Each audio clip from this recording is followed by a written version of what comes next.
Hello guys, it's me, Butterfly Spirit 314.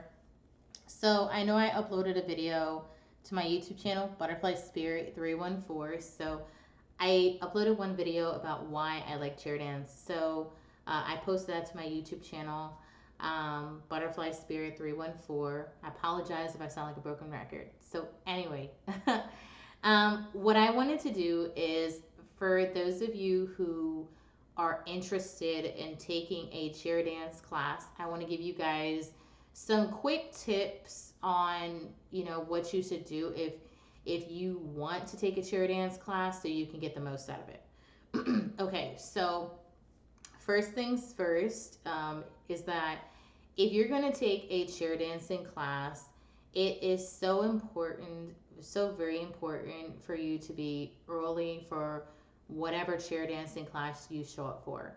My recommendation is to take an in person chair dance class because taking an in person class is so much better than an online class because an online class, it could be a previously recorded class, and you may not necessarily get the opportunity to really ask the person who's doing, like, teaching you chair dancing through videos. You may not get the opportunity to ask them any questions because it may already be pre recorded.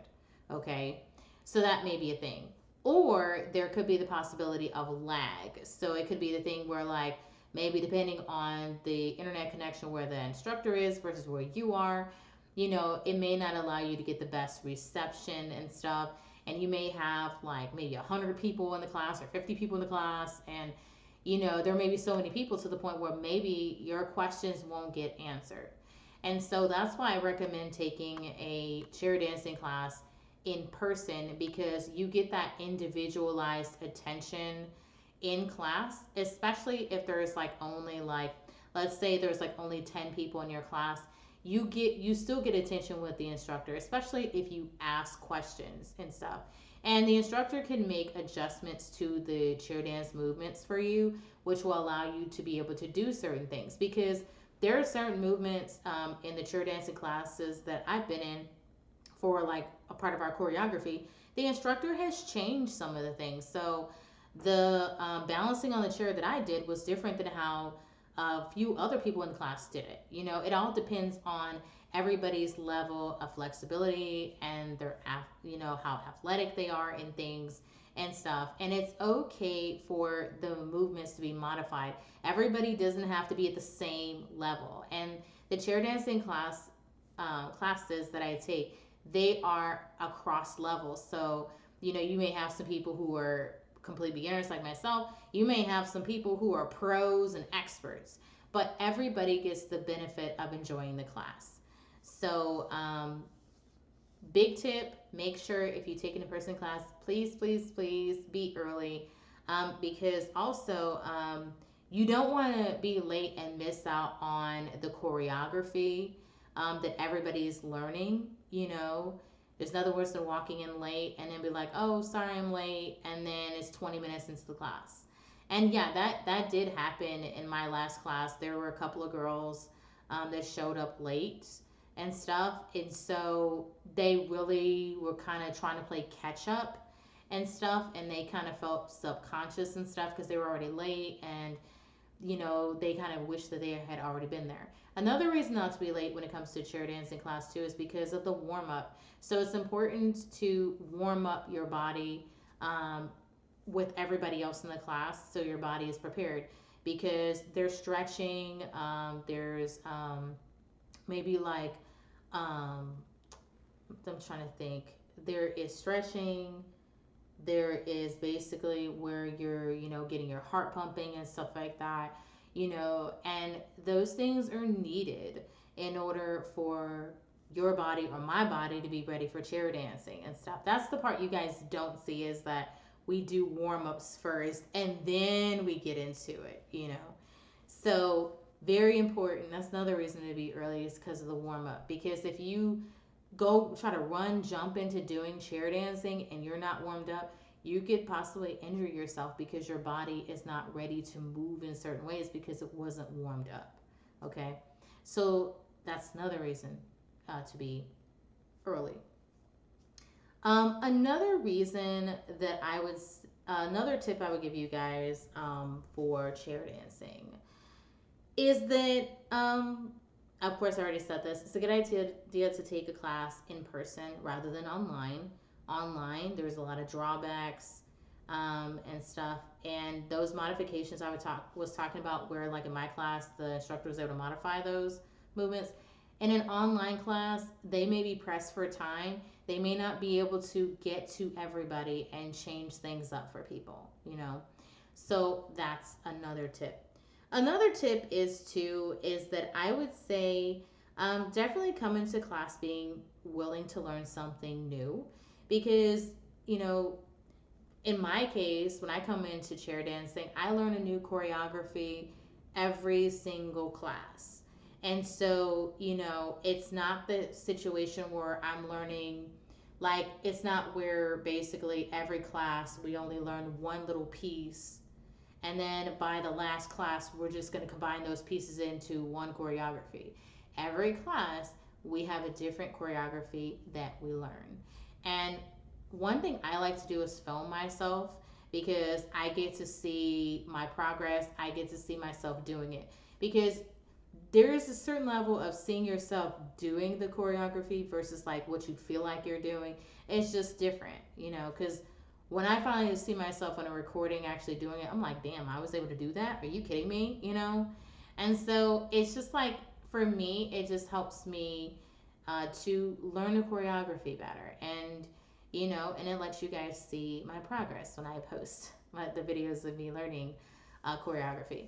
That leads into a tip where it's a good idea to film yourself doing the choreography in class, because I know people are subconscious um, about filming themselves, wondering, oh my gosh, how do I look on camera?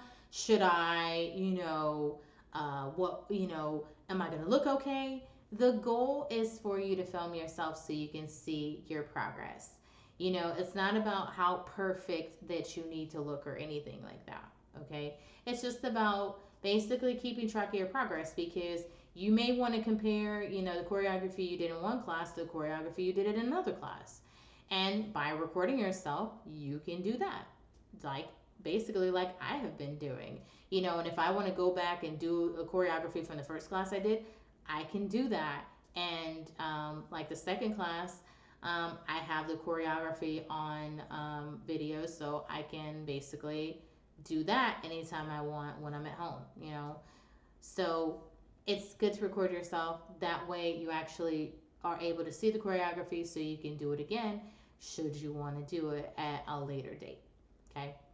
I will say it's a good idea to charge your phone before class, because if you're going to be recording yourself, you need a nice full battery, so you can record yourself and things too. And I'd also say bring like a selfie stick or something to prop your phone up, so you can be able to record yourself from the front and from the back and different things doing the choreography and stuff. Because that way it'll make it easier. Me, I didn't bring a selfie stick or anything. Somebody luckily had like something I can use so I can do the recording on my phone, which made it a lot easier in my last class. So that made things a lot better and stuff.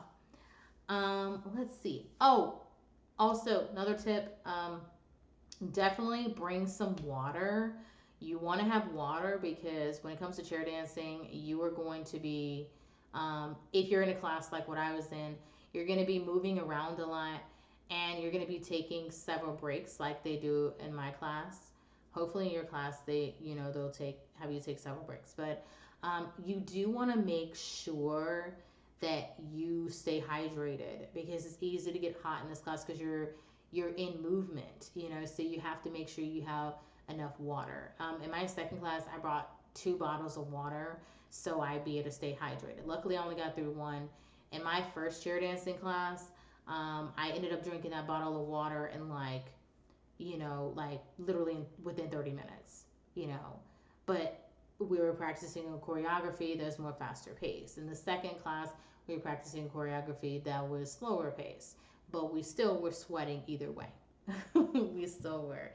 So that is the thing. Another tip too is, please, please, please wear knee pads, because in chair dance, you want to protect your knees because you're going to be on the floor. So You're going to be on the chair. You're also going to be on the floor doing floor work, which is what I do during my chair dancing classes when I'm on the floor. And so you don't want your knee to actually bump up against the floor and hit it, because your knees are sensitive and it's important to protect your knees. Very, very, very important. I went to Walmart to get some knee pads for cheap. I think they were like maybe $12 or something like that.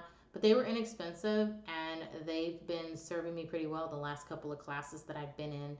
They've been protecting my knees and stuff, and they've been really great for me to use, and they were cheap, you know. There are knee pads online that could get pretty pricey depending on where you're getting them from. And so it's important to kind of know how much you're willing to spend. If you're just taking a class for a few days or something like that, you may not want to make such a big, huge investment.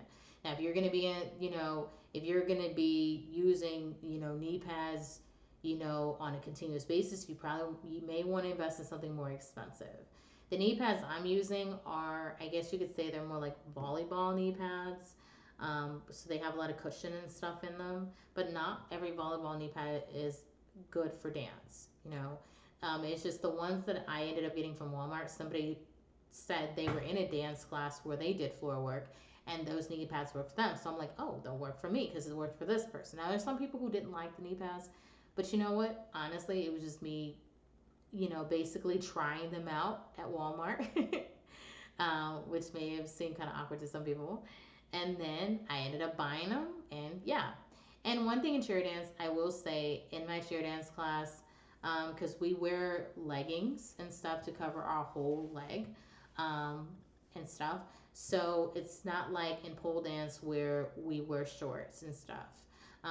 In chair dance, we wear leggings to protect our legs, and wear the knee pads. Thing about the knee pads is that they're going to be sweaty by the end of the class. My knee pads, they're always sweaty by the time it's into my class. By the time I take the knee pads off, and I have those pull over knee pads where I have to pull it up my leg, up to my knee. So by the time I take them off, they're sweaty. I know, because when I pull them down my leg, I can feel like this wet spot on my leggings, like right where my knee was, because my knees were sweating. And yeah, they were sweating while I was doing chair dancing. So that tells you, you're going to definitely be burning some calories when you're doing chair dancing. I don't know how many calories you burn when you're doing chair dancing, but you're definitely moving around and stuff like that. You definitely are. You're moving around a lot. You know, you're not just sitting still and stuff. You're up moving around and stuff. And also, it depends on the song you guys are doing chair dancing too. You know. So I'm trying to think if there's anything else I can think of about chair dance that I can think of. I think it's a fun experience to do chair dance. I think it's exciting. I think it's fun. And I think it gets me out of my comfort zone. I think any kind of dance class, I think it really allows me to connect with my feminine energy.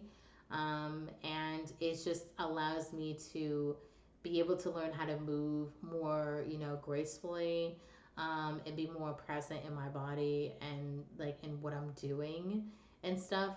And I think also it gets me more comfortable with looking at myself in the mirror, because any dance class that I've taken, they have a mirror, and so you can see yourself in the mirror.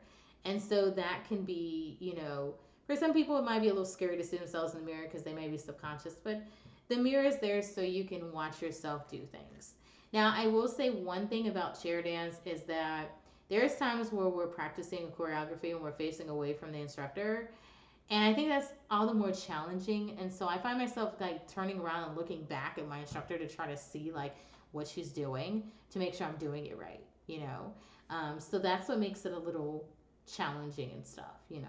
But it's okay to kind of sit out and watch other people do it to get an idea. And let your instructor know as well, like why you're kind of sitting out or whatever.